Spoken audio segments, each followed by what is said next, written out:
Okay, we got Hank Butcher here. Now, Hank, where are you living? San Leandro. Still, that's correct. Yeah, you're always from San Leandro. Is that correct? Oh, not always. I was originally from Reading, and then we moved to Hayward, and now San Leandro. So what do you do for work? I'm a painting contractor. I've been a contractor for about the last 35 years. So tell us about your history at BCRA. Oh, geez, I started in 1966. I just love midgets, and before that I drove modifieds up in Chico and Anderson and Willows. I used to run 3 nights a week. That was when I started when I was 13 driving modifieds, and before that I drove quarter midgets. So actually between I'd say 7 and 50, I never had anything other than racing. You know, I used to race here in the United States, and I'd go to Australia, New Zealand during our winter, which is their summer. So I really raced year round. And that kept me really, really sharp, and I enjoyed doing that a lot.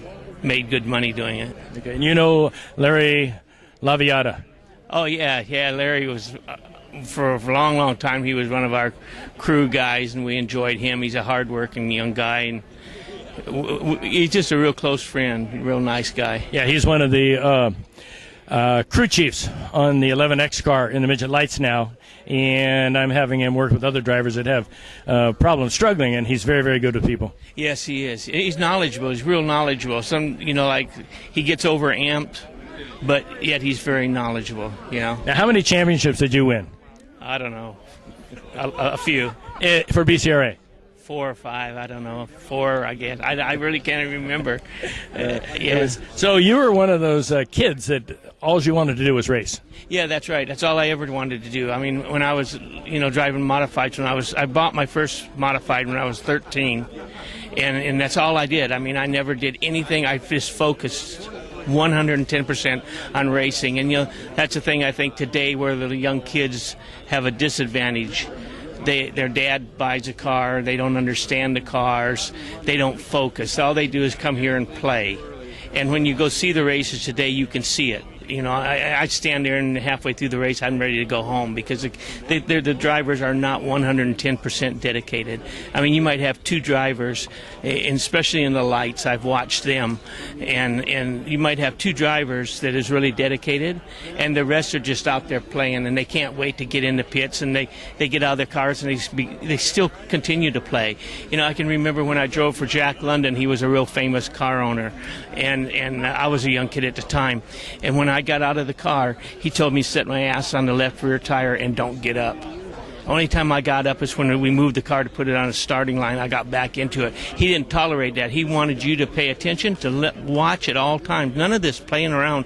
Today, they just don't take it serious, and it is a serious thing. It really is. I mean, whether you want to go to NASCAR or USAC or Indy or whatever, or even if you just want to be a local driver, you should just stress on putting 110% into it. I couldn't agree with him more. And so you started by yourself. You didn't have your father involved or friends involved? No, my dad and my brother. My dad bought the car. It used to be his. We lived in Big Bend, which was way up in the mountains, and my dad used to own the car, and then he sold it, got out of racing. We moved to Reading, and then when I was 13 and I got rid of the quarter midgets, I wanted to drive a modified. So first I hired Don Benefield, who was a real popular driver up north, and he was my first driver, and we went to a race in Chico, and they had a mechanics race, and Don told me, he said, "Hey, Hank, you ought to drive in this." And I thought, oh, hell, I can't do that. And I said, okay, I'll go ask my mom and dad. Well, at Chico, the big grandstands, I ran halfway over to the place, and I got embarrassed. And I turned around and walked back and real disgusted. And then when I got there, Don said, "What did your mom say?" And I said, "She said it's fine." I jumped in the car, and I went out there, and I won that race, my first race in a modified. So then, and all the officials and everybody knew me. So the following year, when I turned 14, they said I could start driving. So I used to drive Chico Friday night, Willows Saturday night, and Anderson on Sunday. Well, you've had that dedication that successful drivers have had. Well, I think it's just part of it. Whether you want to be a firefighter, a policeman, or a race car driver, if you don't give it 110%, don't expect 50 back.